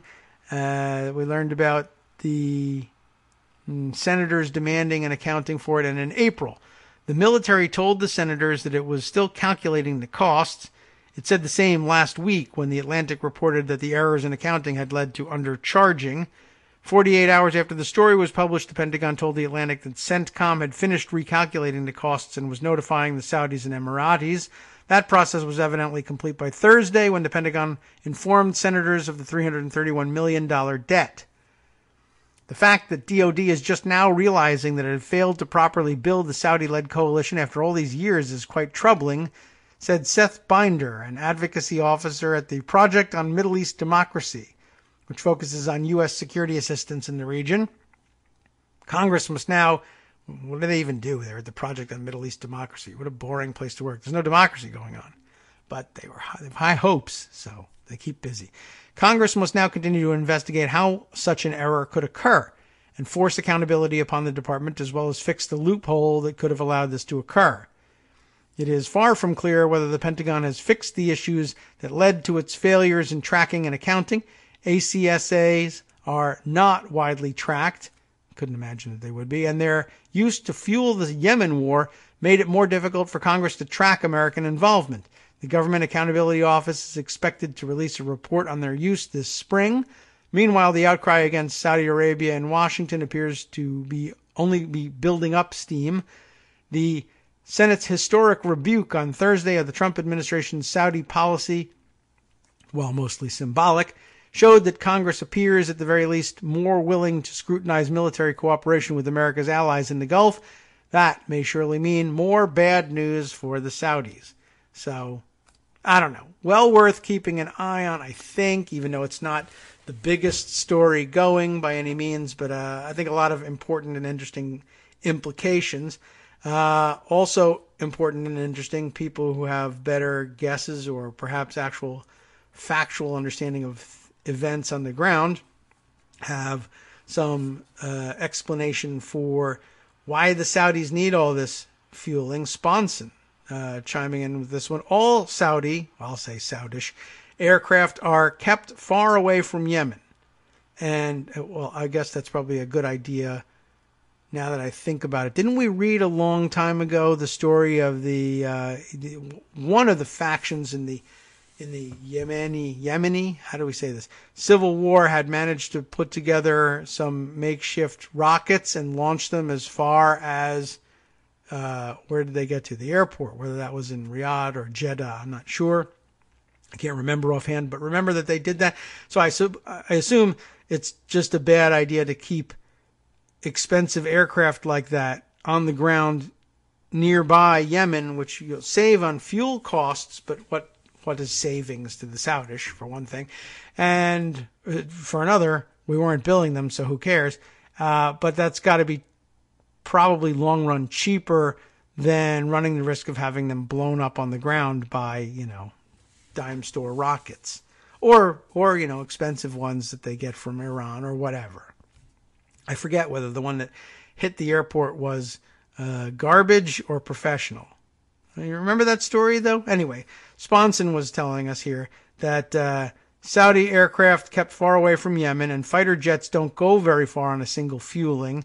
Saudi doesn't buy heavy bombers from the U.S. Saudi aircraft are carefully based in positions so that they can defend the airspace above their territory without need for refueling. The Saudi Air Force can't refuel itself. That's ironic.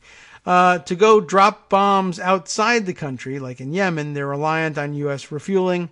That's the only reason we do it. Well, I mean, that they need it is the only reason. Why don't we just not do it?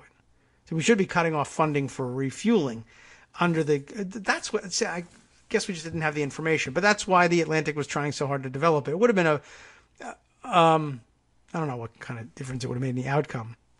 But it would make a lot more sense. It would make a lot of sense if in Congress they were saying, yeah, we're not going to continue paying for this war. There's no constituency for it. We're all outraged by what's happening here. Do you know it's only happening because we're refueling Saudi fighter bombers for free and UAE fighter bombers for free? They can't do it themselves.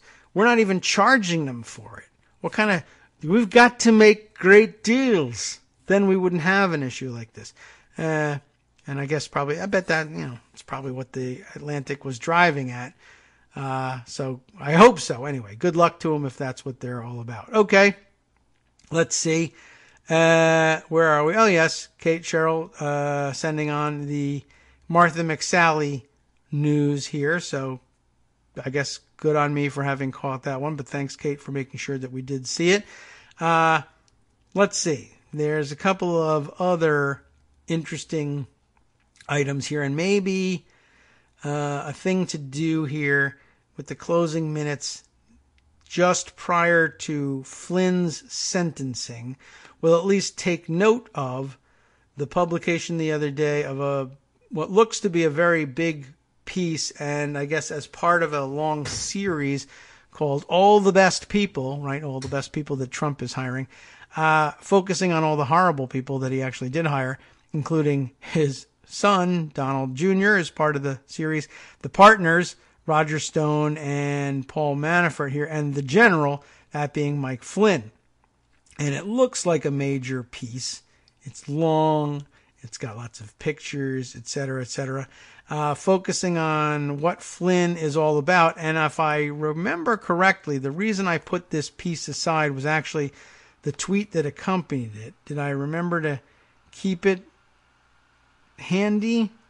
I don't think so, but there was at least one interesting tweet in response to it too. But I'm trying to find all of these accompanying tweets, but my recollection is that one of the comments about the Flynn profile was, what was it now? I'm trying to remember what the original one was. I have the second one, and I just had it in my head, and now I forgot. But anyway, yes, it was about how he was radicalized, essentially, when we always see that question asked by right-wingers about Muslims. Where was he radicalized? What would it take to change? I mean, here's essentially what happened. I mean, it happened a long time ago, but that, a 3-star army general turns into a spy, essentially, a foreign operative. What would it take to do something like that? It seems like a rather unlikely story. I mean, wouldn't it just basically be the biggest betrayal since Benedict Arnold at this point? I don't know how many other high-ranking U.S. Army generals switch sides for cash. But this one did, and the speculation offered by this tweet, which I unfortunately didn't save, or at least can't find immediately, was, as it turns out, according to this profile, it was his increased consumption of conservative news outlets, Fox News and online wacko conspiracy theory news, that turned this guy, I don't know he just drove him over the edge, and he lost his grip on reality. The Partisan Warrior is the title given to this piece here, How Michael Flynn Morphed from Storied Officer to Purveyor of Conspiracy Theories. The answer, of course, I just gave you already. Conservative media. The other tweet that accompanied this one, which I thought was of interest and I did keep somehow, was from Nada Bakos, the former CIA analyst, according to her Twitter profile here, and targeting officer. Book released on Iraq to be determined, I guess, still upcoming. The Targeter, 4th Generation Montanan.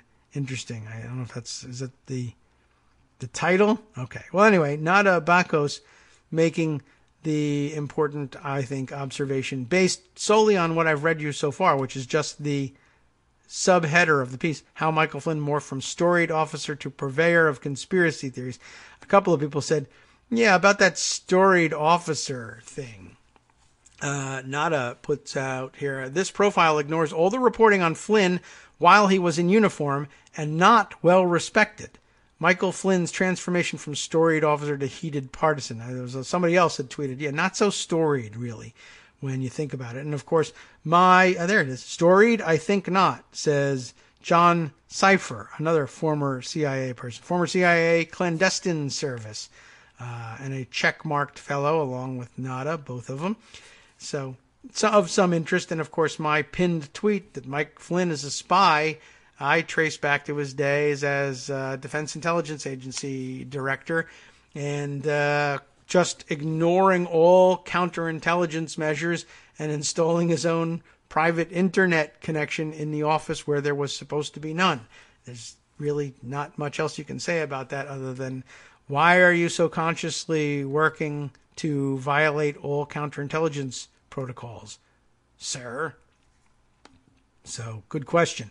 Mark Fisher wrote the profile here, and we'll get through. Well, why don't we just close out by reading a little bit about him, since his sentencing is coming up.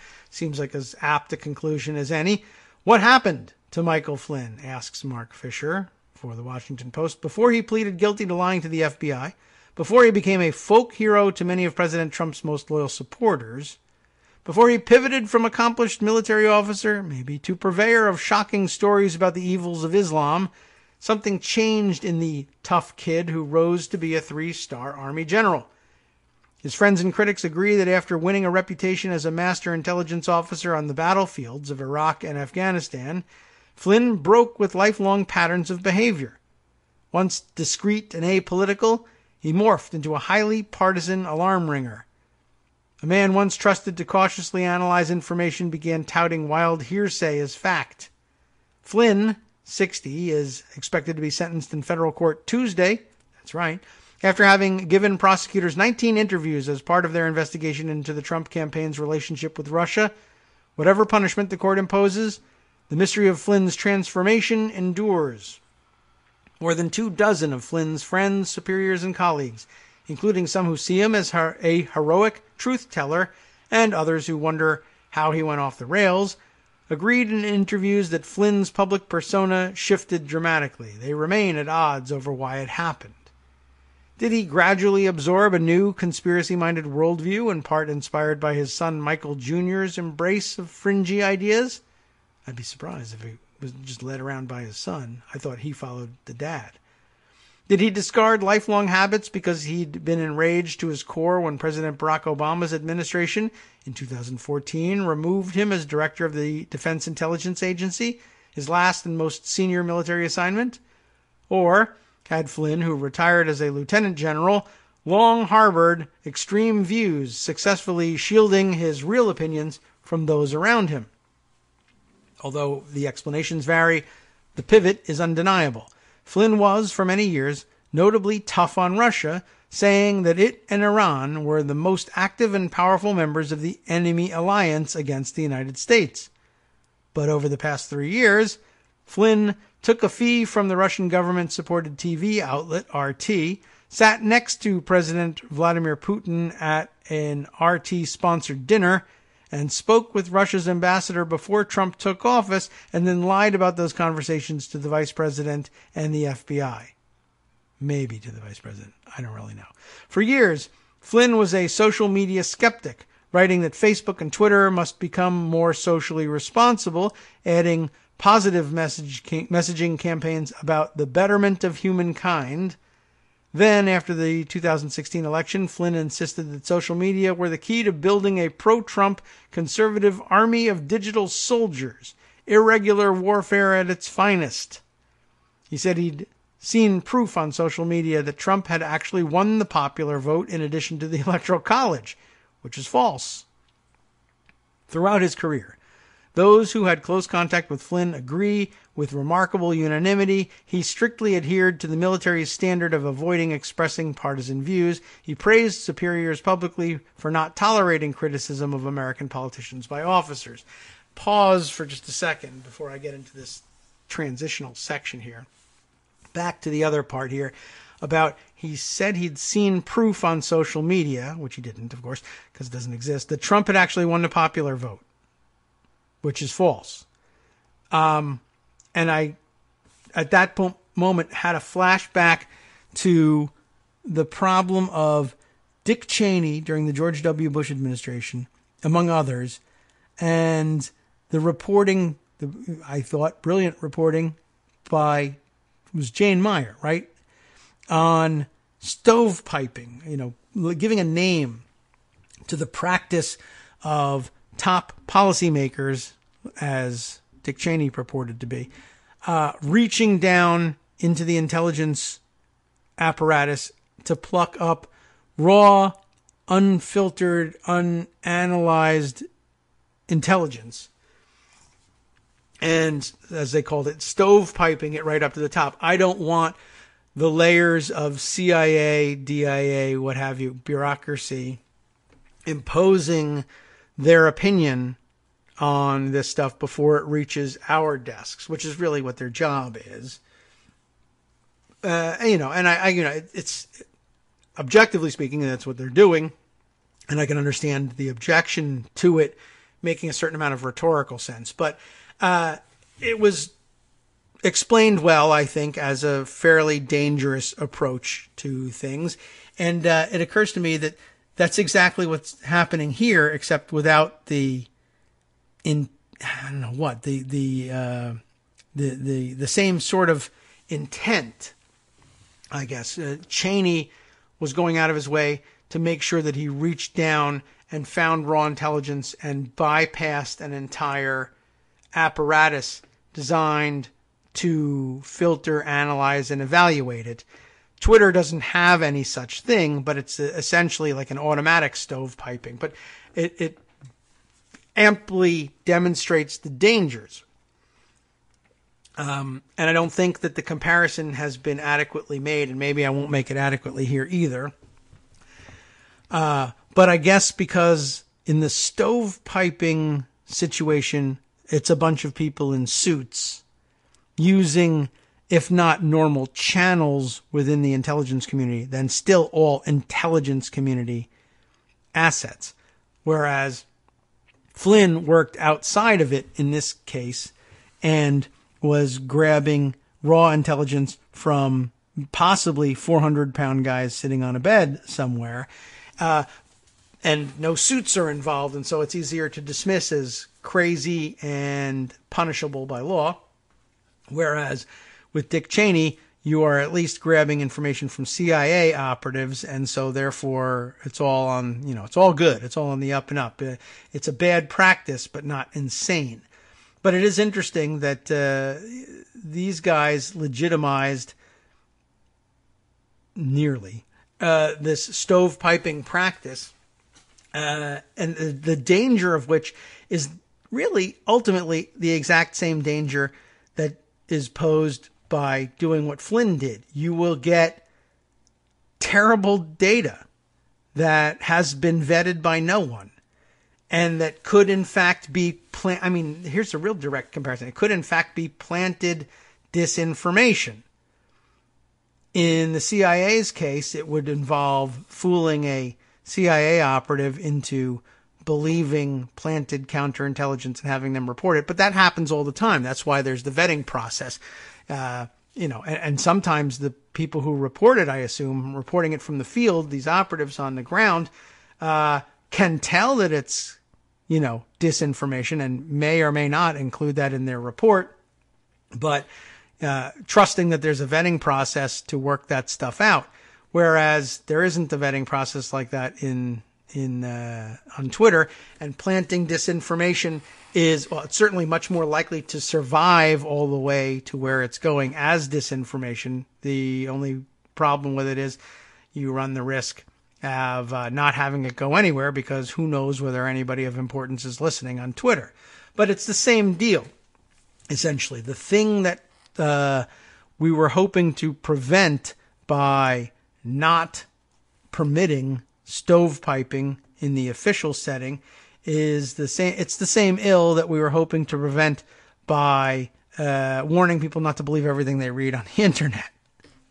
But somehow a 3-star Army general who was once the head of one of the more important branches of the intelligence community, made that exact mistake and has been running around saying, I saw intelligence that says that Trump won the popular vote. Well, you just read some enemy disinformation there, and you bought it, and you brought it with you all the way to the top levels. If you were still in place, imagine what a disaster it could be. You watching social media. Wonder why they didn't want you to have an internet connection in your office. I don't know if they knew that about you, that you were susceptible to that, but it turns out they were right. Or at least they could have predicted it based on what we've now seen. All right. So, where did we leave off? Yes, about his being a normal, by-the-book, apolitical guy. We've only got a minute or two left here, but maybe we can finish up this section. Throughout his career, those who had close contact with Flynn agree with remarkable unanimity that he strictly adhered to the military standard of avoiding partisan views, praised superiors publicly for not tolerating it in others. He was as confronting to the tradition of nonpartisanship. He was as conforming, it's a total opposite meaning, as conforming to the tradition of nonpartisanship as anyone, said retired Admiral Mike Mullen, former chairman of the Joint Chiefs of Staff, who worked with Flynn for many years. The saw you hear, the old saw, that is, that you hear all the time, that people in the military and intelligence don't know each other's politics, turns out to be surprisingly true, said Daniel Benjamin, coordinator for counterterrorism at the State Department under Obama, and now a scholar at Dartmouth College. I had no idea what Mike Flynn's politics might be. And soon after he was fired as head of the DIA, Flynn became a very political actor, even if he was not a political sophisticate, said Michael Ledeen, co-author of The Field of Fight, Flynn's best-selling book on the American failure to confront radical Islamists. I don't know if Michael Ledeen is necessarily the best arbiter of who is and isn't a political sophisticate, but okay, that's what he had to say. Flynn called Milo Yiannopoulos, if you want an indication of how politically sophisticated he really was, the incendiary writer and speaker who marketed himself as a right-wing provocateur, one of the most brave people I've met. Flynn went on Breitbart Radio to claim that he had seen signs in Arabic along the U.S.-Mexico border that had been posted to guide radicalized Muslims into the United States. A false assertion. Flynn has traced his leap into partisan politics to his first meeting with Trump in 2015. A 30-minute appointment turned into an hour and a half. And as Flynn told the Washington Post in 2016, I got the impression this was not a guy who was worried about Donald Trump, but a guy worried about the country. That was a guy who was in charge of analyzing raw intelligence for the Defense Department. I can see where we have our problem. Okay, you know most of the rest of the story. What you don't know is what's coming up on the West Coast Cookbook and Speakeasy with Justice Putnam following this program right here on Netroots Radio. But I can remedy that just by reading you this from Justice. Arguments now being made that the law and order president wasn't under oath when he lied, except for that little oath of office thing. I was wondering if they would remember that, which is just a quaint nicety anyway. The spike in ICE arrests of non-criminal immigrants in New York City this year is emblematic of a larger problem across the country. U.S. border agents refused to speak to federal lawmakers about that 7-year-old who From died Daily in their Coos custody. Radio on Jacqueline NetworksRadio.com. Jacqueline. Is that just a funny spelling of You Jacqueline? have been listening to the Kagro I never did in figure the that Morning out. Show. With David And I'm Waldman. going to have to, because it's an important story, and we haven't discussed it at all in this show, and I'm really amazed in hindsight that was the case. But don't worry, the West Coast Cookbook and Speakeasy will remedy that on behalf of Netroots Radio, plus much more, including, look at this, German neo-Nazi police officers used the law enforcement database to threaten people. It's happening there, too.